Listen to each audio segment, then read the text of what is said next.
continue functioning and functioning very nicely, very successfully. Is an example that shows how our path forward can work in other states.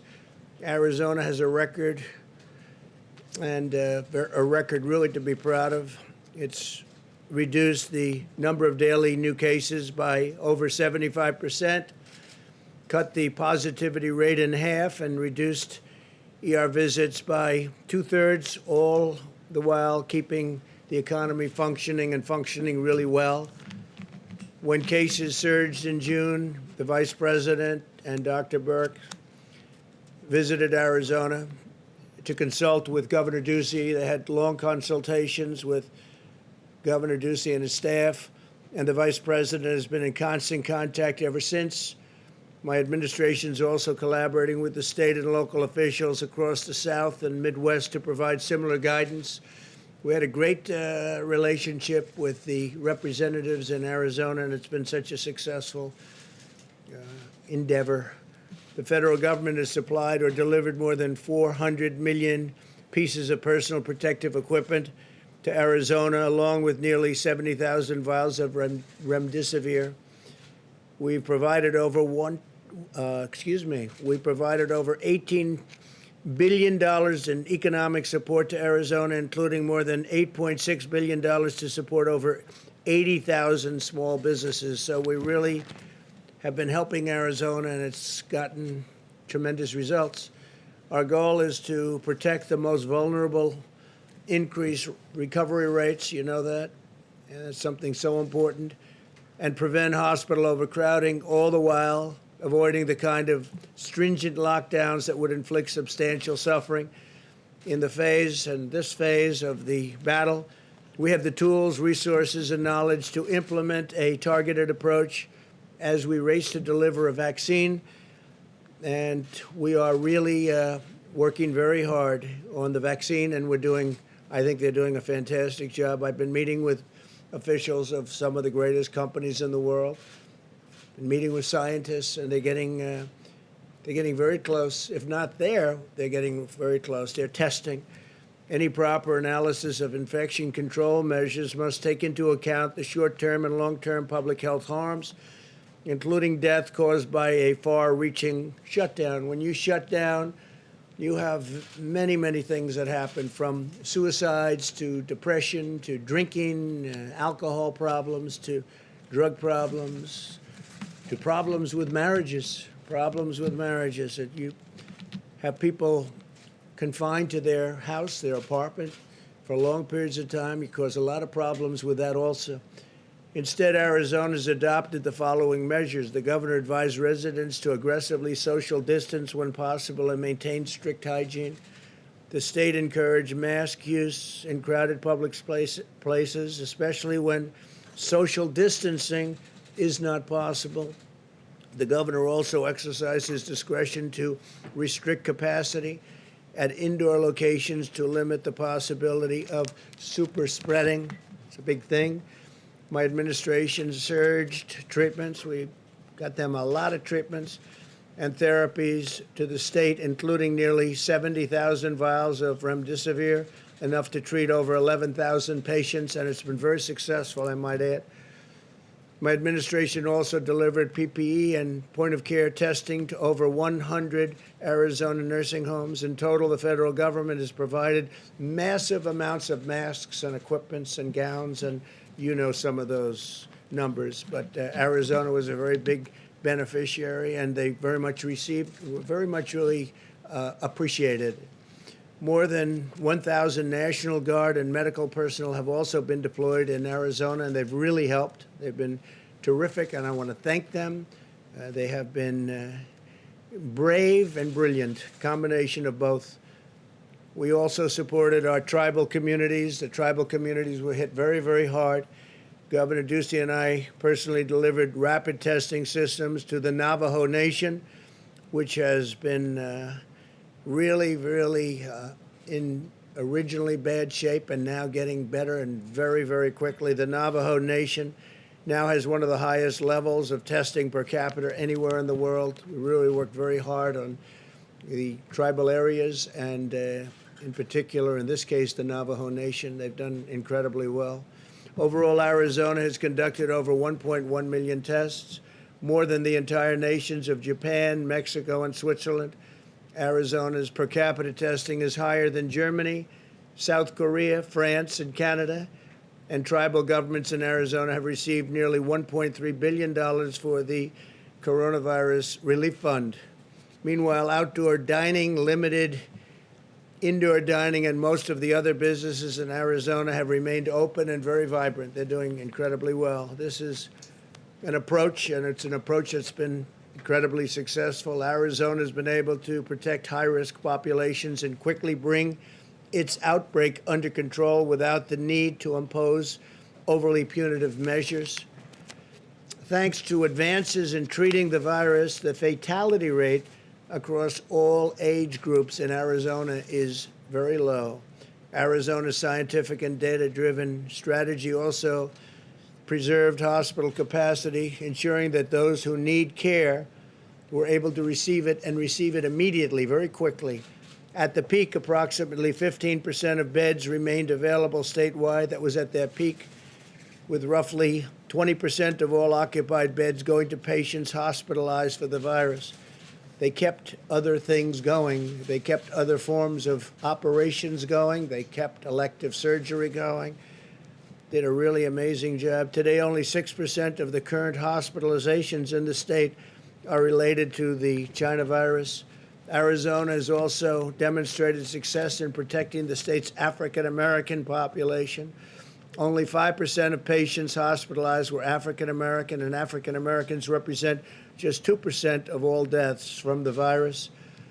As it has worked to contain its outbreak, Arizona has also been formulating a plan to get children safely back to school as soon as possible. We want our schools open all over the country. We want our schools open. Arizona's worked very hard on this, and they're doing very well. The Department of Education is providing Arizona schools with $625 million. They're working very hard, and that's in conjunction with CARES funding. My administration is actively working with other states in the same way we worked with Arizona. In recent weeks, members of the Coronavirus Task Force have visited over 15 states to encourage them to follow our path forward, including Tennessee, Kentucky, Virginia, Indiana, and Ohio. And I'll be going to Ohio tomorrow. I look forward to it very much. It's a great place and a great state with an excellent governor, and we look forward to being there tomorrow. Next week, Dr. Burke will be visiting Iowa, Nebraska, Kansas, Missouri, Oklahoma, and Arkansas.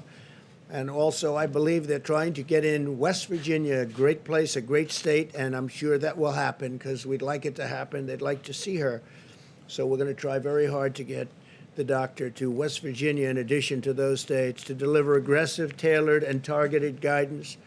The strategy we're taking to these states will protect those at highest risk while allowing others at a lower risk to safely resume work and school. If we do this successfully, it can be really something incredible because we're talking about a lot of states. We're talking about many, many states. It's really great to see also that Florida, we're coming down. It's coming down and pretty substantially in many locations. And even Miami is starting to come down. Miami was hit very hard.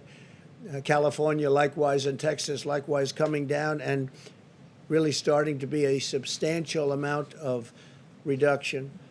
It recognizes that prolonged lockdowns impose a wide range of serious public health threats, including higher levels of suicide, drug overdoses, and other significant health harms resulting from the depression that we talked about, social isolation, economic hardship. It's been very tough for those people that are put in a lockdown position for too long. Really has been a very tough and harmful situation for many people. The fact is that these harms are not measured daily here or abroad. It makes them really a very serious threat because people don't know exactly what they are and how bad they are. But I think they're very bad. Going forward, we must continue to remain vigilant in shielding the elderly and those with underlying conditions. Approximately half of all deaths have occurred in nursing homes and long-term care facilities, which is an incredible number and statistic if you think about it. I also urge Americans to help us stop the spread of the virus, practice good hygiene, socially distance, avoid large crowds, and wear a mask where distancing is not possible. It's a patriotic thing to do.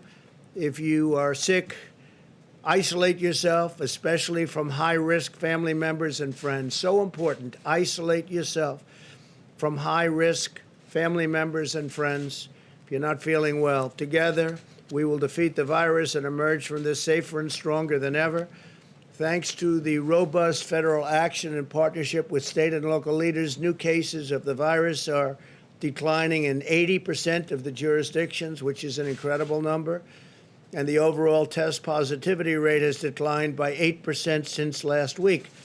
0 states have seen outbreaks get worse since yesterday, so 0 states.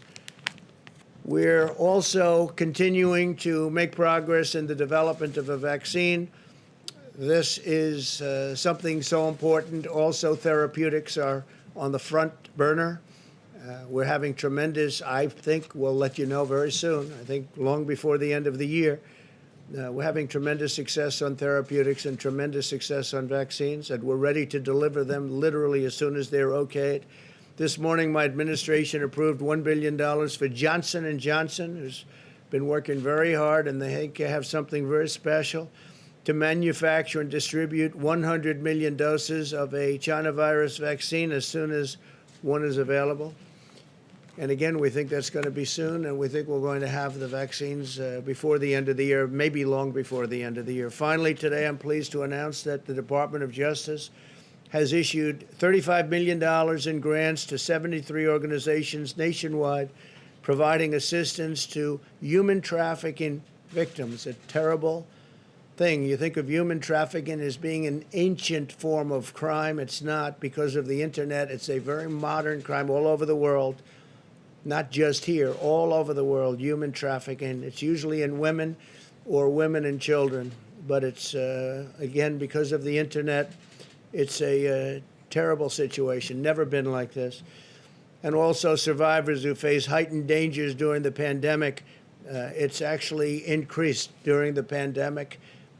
I guess some reasons are obvious and some reasons are less obvious, but human trafficking, we're working very, very strongly. The wall is up to 277 miles right now, and it's going up by the end of the year. It'll be largely finished shortly after the end of the year. And it's had a tremendous impact, a very positive impact on human trafficking, unbelievable impact, actually. My administration will never rest in our fight against the human trafficking. To me, it's one of the most horrific of crimes, and we work very hard on that. With that, we'll take some questions. Please. 2 quick questions. Thank you, Mr. President. First of all, you said that voting by mail is an invitation to fraud. Could you lay out and tell us exactly where the evidence is right now that mail-in ballots in Nevada and other states will lead to widespread fraud? Well, if you read, even the Washington Post had a terrible story on mail-in, and the New York Times, and many newspapers have had terrible stories. You see them all over the internet. They've had some just horrible stories on mail-in ballots. You look at Arizona, you don't even have to have, as you know, they have a provision where they don't have to check signatures. So you sign it, and you could have a totally different signature. It's okay. It won't be approved. They have the right to go 7 days after the election for approval. So you're not even going to know who won the state of Nevada. Oh, you were talking about Nevada. Oh, I just wanted to point out we did call Nevada's Secretary of State's Office Election Division, and the spokeswoman there said that that simply isn't true, Mr. President, and that Nevada will continue to check ballot signatures against voter registration cards. It's done at the county level. Okay, but that's not what they said when they approved it. They said they're not going to check signatures. They're not going to be able to, and their machinery, which is old, doesn't allow them to. So it's going to be physically impossible for them to do that, especially in a short period of time. In addition, you have the November 3rd election, and they're allowed to count votes until 7 days after the election. So what does that mean? If Nevada, which is a big state and a great state, a state I like very much, and I think we're going to do very well there, are we going to wait a week after November 3rd if it comes down to Nevada, which it could very well? I don't think so. I don't think it's appropriate. So with all of the bundling that you're going to have, with the harvesting you're going to have, with people being sent ballots all over that have maybe nothing to do with the state anymore. It's a terrible thing. In New York, they had the Carolyn Maloney situation, and I criticized it badly over the last 2 years and 2 days. I mean, I gave it some very, very strong criticism, and all of a sudden, like a miracle, they just approved the winner. Well, what happened? Did the person that was second concede the race, even though it was very close and all mixed up? They have a terrible situation in New York with the ballots, you know that.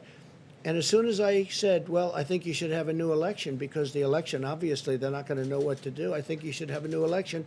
They all of a sudden announced a winner. I assume it was her, but they announced a winner. Well, I don't agree with it. Did somebody speak to the person on the other side, the opponent? Did they do something for the opponent on the other side?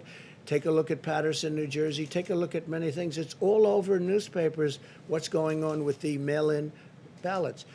They send out millions of ballots. They're totally unprepared to do it. And then they come back in the millions. It's going to be a disaster. I'm doing our country a big favor by bringing it up. And, you know, from a common standpoint, even common sense standpoint, if you look at it just out of common sense and pure, basic, beautiful intelligence, you know it can't work. Now, Florida's worked very hard for years and years on developing a system, and I'm sure they probably have problems also. But absentee ballots are different than mail-in ballots, what you call universal mail-in ballots. Are much different. You have to apply for it. You have to do different things, and it's a much better system, and it's a system that can be reasonably accurate. But there's no system like going to the poll and voting. So I would like to find out why all of a sudden, out of nowhere, in the midst of all of this grief, why is it that they approved the New York race while you asked that question? Race, sir, there's no evidence of widespread voter fraud Which one? there. Oh, really? Well, then you're primary. reading a different newspaper than me. Have to do with Go ahead, related please. to the delivery and the postmark. Go ahead, please, go. Sir, you said in an interview this morning on the coronavirus, this thing's going away. It will go away like things go away, despite ongoing cases and deaths. Going away. Isn't that claim out of touch with reality? It's going away. No, it'll go away like things go away. Absolutely. It's no question in my mind. It will go away. Please, go ahead. President, you praised, Hopefully sooner rather than later. Mr. President, you praised Governor Ducey's handling of the epidemic in his state. One of the things that he did was delay the start of public schools opening. Is that a model that governors in states experiencing hotspots should do as the beginning of school does approach? Well, I'd like to see the schools open. I think many of the schools, most of the schools will be open. I can say that Republican areas want to see them open, and the Democrats probably want to keep them closed until after November 3rd because they think it's good for them politically. I actually don't think it's good for them politically. Parents want the schools open. We want them open. We want them open safely. We're going to practice very strong hygiene and all of the other things that I've enumerated many times. But we want to see the schools open. But you're encouraging states to follow Governor Ducey's model here, and what part of that model was His model, I just think he's done a very good job. I mean, he's really done a great job. You look at the numbers, you look at how it's dropped, and very rapidly, he's done a great job. He's a great governor. Please. In an interview this morning, Mr. President, you were talking about opening the schools, and you said children are virtually immune from COVID-19, but children have contracted this virus, and some have died. When I from say it. that, I'm talking about from getting very sick. If you look at children, I mean, they're able to throw it off very easily. And it's an amazing thing because some flus, they don't. They get very sick and they have problems with flus and they have problems with other things. But for whatever reason, the China virus, children handle it very well. And they may get it, but they get it and it doesn't have much of an impact on them. And if you look at the numbers of in terms of mortality, fatality, the numbers for children under a certain age, meaning young, their immune systems are very, very strong. They're very powerful, and they seem to be able to handle it very well, and that's according to every statistic. Is it right? Yeah, please, go ahead. Mr. President, at least 2 people connected to Kanye West's effort to get on the ballot have been connected to the Republican Party. Is this Whose ballot? To Kanye West. With Kanye He's getting on the West? ballot, including in swing states, and as you know, his wife has raised issues about whether he's having mental issues right now. So my question to you is, Hey, Kanye West does? I don't know that. Who said that? his wife said he might be going through an episode. I don't But know. anyway, my question I to like you him. is, I mean, I like him. He's always been very nice to me. are you aware of He's any of talking the about efforts? Kanye West. Are you aware of, or have you encouraged anyone in the party to help him get on the ballot, including in swing No, not states? at all. No, not at all. Other than I get along with him very well. I like him. I like his wife. His wife recommended certain people, as you know, for including Alice Johnson, who's a fantastic woman, but his wife recommended certain people to get out of prison. They were in prison for a long time, a long, long time. It should have never happened. And I took what she said very strong, Kim Kardashian. And she's got a good heart, very good heart. And I like Kanye very much. No, I have nothing to do with him getting on the ballot. We'll have to see what happens. We'll see if he gets on the ballot. But I'm not involved. Please. Thank you, Mr. President. I wanted to ask you, the group of Republican senators are backing $25 billion in payroll assistance to keep the airlines being able to pay their payrolls. Do you endorse that They're plan? doing what Republican senators are doing. Republican senators want to go ahead with another $25 billion for airlines to keep their payrolls going. Well, if they need it, certainly that's a business. Some businesses are doing better than they would normally. Obviously, we know what those businesses are. And obviously, the airline business is not doing very well. You have shutdowns all over the world, and you have airlines that are essentially shut down. Some airlines are doing, modest. The best they're doing is modest.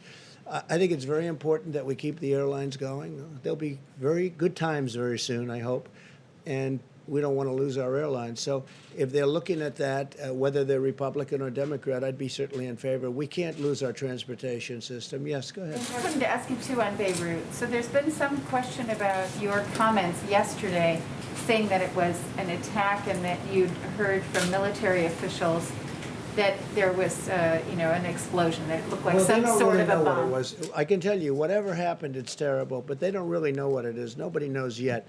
At this moment, they're looking.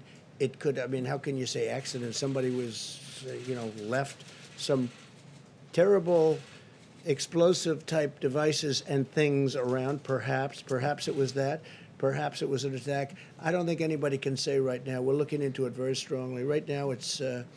You have some people think it was an attack, and you have some people that think it wasn't. In any event, it was a terrible event, and a lot of people were killed, and a tremendous number of people were badly wounded, injured, and we're standing with that country. We have a very good relationship with that country, but it's a country under a lot of turmoil, a lot of problems, but we stand with them. Thank you, Mr. President. Thank you. You said earlier today that you are considering using the White House as the venue for your nomination speech. Senator John Thune questioned whether or not that's actually legal given the Hatch Act. Is this something that you would get clearance for before John proceeding? Thune did, right? The Republican John Thune? Oh, okay. Well, it is legal. There is no Hatch Act because it doesn't pertain to the president.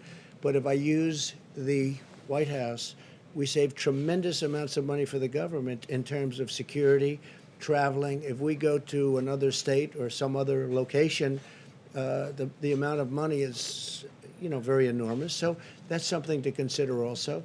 I think it would be a very convenient location. It would be by far the least expensive location. There'd be very little in terms of that tremendous traveling security with airplanes and everybody flying all over the place. So I think it would be a very convenient idea. It's something that we threw out. It would be very cost conscious by comparison to any other location. Yeah, please.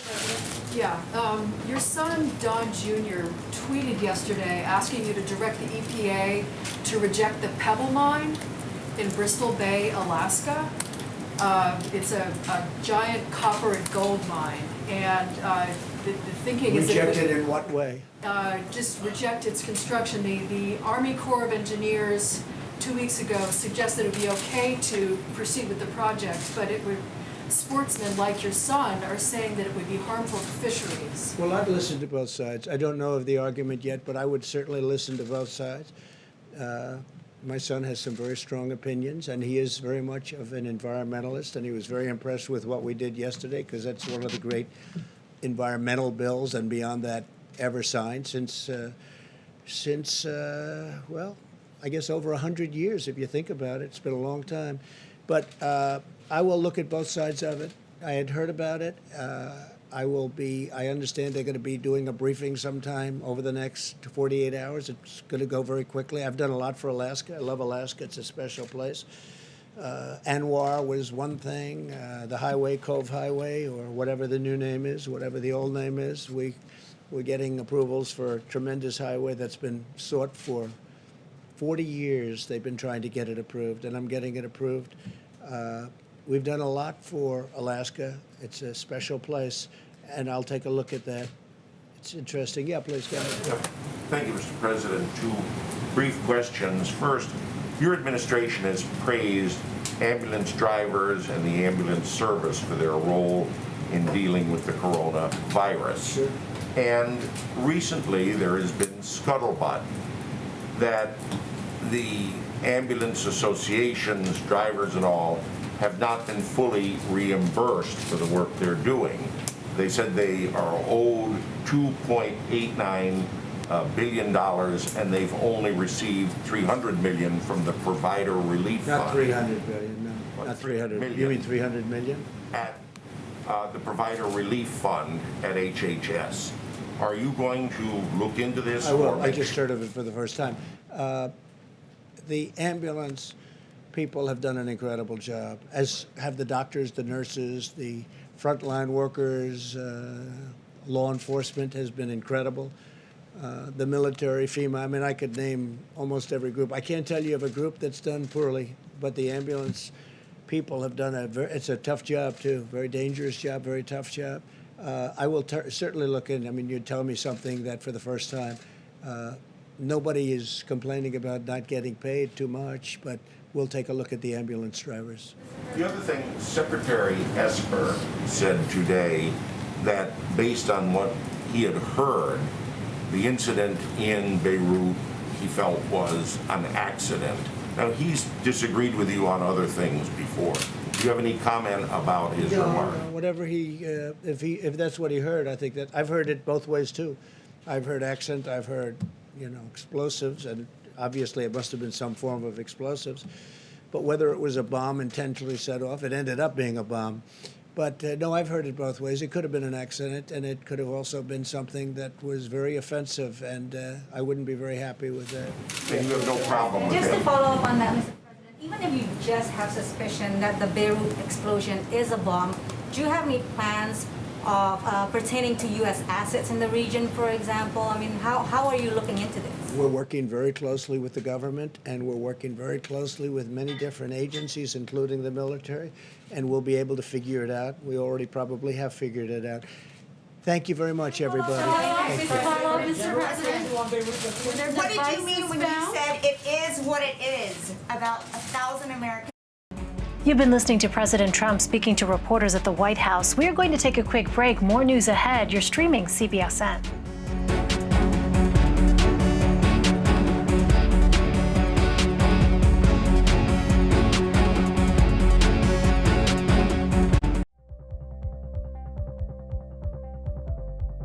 Go to the ends of the earth. Right now. We got something crazy. And reach for the stars. Here we are. Time. Yes, it's my comeback.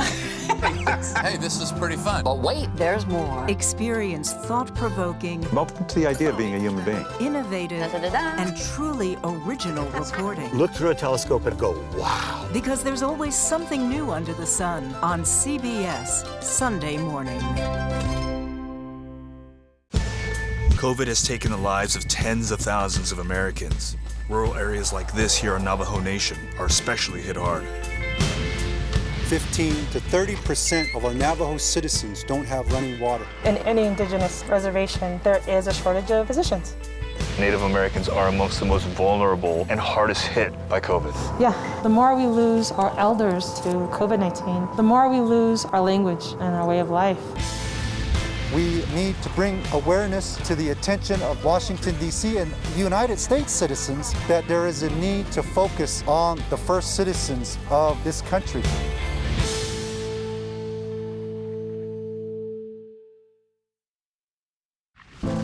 In 60 years, we went from about 100,000 factory workers to probably about 7,000. Off in the distance, you can see some factories that are still humming, but most of them are just kind of abandoned. The restaurant industry right now is one of the largest and fastest growing industries in America. And and yet it continues to be the absolute lowest paying employer in the United States. Barely anybody's making enough to live. You were donating plasma to get by. It's literally a slave wage. I don't remember growing up like this. My mom didn't have to go to food banks. It's pretty sad.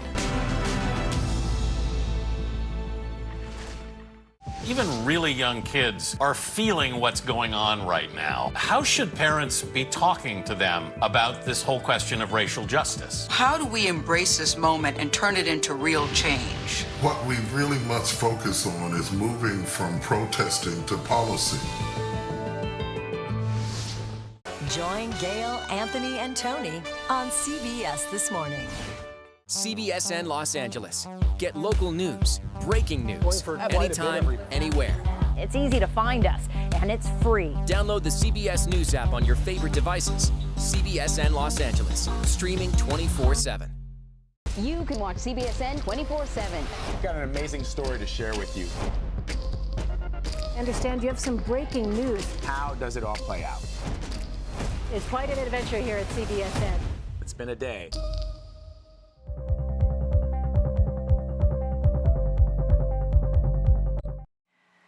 Former Deputy Attorney General Sally Yates says that President Obama and Vice President Joe Biden did not attempt to direct or influence the FBI's investigation into former National Security Advisor Michael Flynn. Yates, who served as Assistant Attorney General, testified before the Senate Judiciary Committee Wednesday. While defending the DOJ investigation into one-time Trump aide Michael Flynn, the Obama appointee told lawmakers General Flynn undermined the U.S. government's sanctions after Russian interference in the 2016 election. The president, the vice president, and the National Security Advisor did not in any way attempt to direct or influence any kind of investigation. Something like that would have set off alarms for me. When you heard about the interview, you got upset, didn't you? I was upset that Director Comey didn't coordinate that with us and acted unilaterally. Yes, I was. Okay. Did Comey go rogue? But you could use that term, yes. Are you saying that the Flynn case should be dismissed because the lies were not material to a legitimate investigation? No, I think, Senator, they were absolutely material to a legitimate investigation. For more, Jessica Levinson joins me now. She is a Loyola Law School professor and host of the podcast Passing Judgment. Jessica, thanks for joining us again. What are the big takeaways from Sally Yates' testimony? I think that the takeaway here is that this investigation into Michael Flynn was not politically motivated, that this was in counterintelligence investigation, that this was not an investigation into President Trump's campaign, that this was an investigation that was built on the idea that Michael Flynn had lied about his interactions with the Russian ambassador, that he might be compromised, and that those were all material to the investigation. I think that Democrats will see this as a win, and I think Republicans will see this as a win. I think Republicans will say, Sally Yates said that there were problems with the Steele dossier, which was part of the reason that she signed the FISA warrants, or that she submitted the FISA warrants to look into Carter Page. So I think there's a little bit for both sides to claim victory. If you look at Twitter, which of course we shouldn't really measure anything by, but if you look at Twitter, Republicans are claiming victory and so are Democrats. Jessica, I want to ask you about something we've heard a lot about in the